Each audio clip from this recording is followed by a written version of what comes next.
ایک بادشاہ تھا جس کی 6 بیٹیاں تھیں اور کوئی بیٹا نہ تھا۔ جب ملکہ نے خوشخبری سنائی کہ وہ ایک بار پھر ماں بننے والی ہے تو بادشاہ نے سختی سے کہا، اگر یہ بچہ بھی لڑکی ہوا تو میں اسے زندہ نہیں چھوڑوں گا۔ یہ سن کر ملکہ بہت پریشان رہنے لگی۔ جوں جوں زچگی کا وقت قریب آتا گیا، بادشاہ نے دائیا کو حکم دیا کہ اگر بچی پیدا ہو تو اسے فوراً ختم کر دیا جائے۔ وقت آیا اور ایک نہایت حسین بچی دنیا میں آئی۔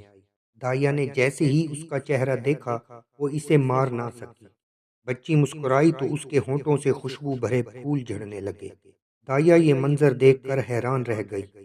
جب ملکہ کو یہ خبر ملی تو وہ بھی دنگ رہ گئی۔ اس نے دائیا کو سونا چاندی دے کر کہا کہ بادشاہ سے جھوٹ بول دے تاکہ وہ ننھی شہزادی کو چھپ کر پال سکے۔ یوں شہزادی خفیہ طور پر بڑی ہونے لگی۔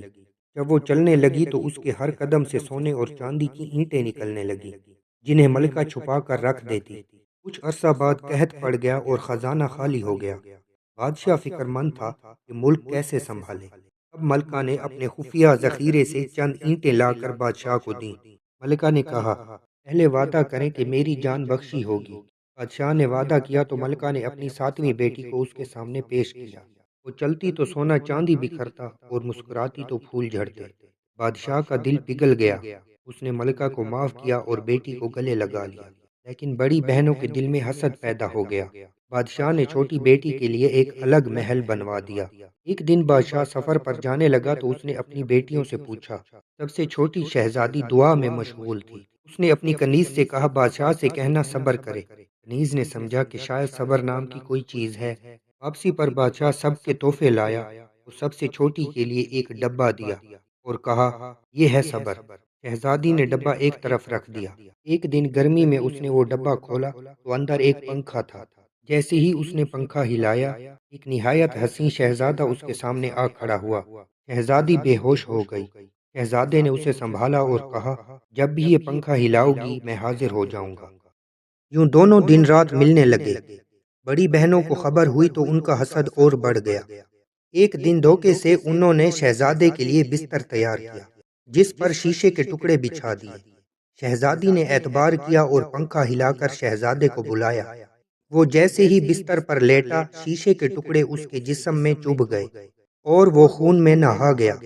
شہزادی گھبرا کر پنکھا ہلانے لگی اور اسے واپس اس کے ملک بھیج دیا۔ شہزادہ دوبارہ نہ آیا۔ شہزادی روتی رہی۔ آخر اس نے خود سفر کا ارادہ کیا۔ اس نے لڑکوں کے کپڑے پہنے اور جنگلوں میں نکل پڑی۔ ایک دن اس نے طوطے اور مینا کی بات سنی۔ مینا کہہ رہی تھی کہ شہزادے کا علاج ایک دیو ہیکل جنگلی کبوتر کی یخنی ہے جس کا قد انسان کے برابر اور آنکھیں نیلی ہیں۔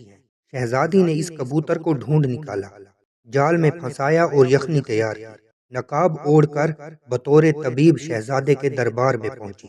یخنی پلائی تو اس کے زخم بھرنے لگے اور چند دن میں وہ مکمل صحت مند ہو گیا۔ شہزادے نے طبیب کو بلایا اور انعام مانگنے کو کہا۔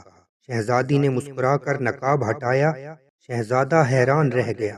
اس کی محبوبہ سامنے کھڑی تھی۔ خوشی سے اس نے اسے تخت کے برابر بٹھا لیا۔ چند دن بعد دونوں کی شاندار شادی ہوئی۔ 7 دن اور 7 رات جشن منایا گیا۔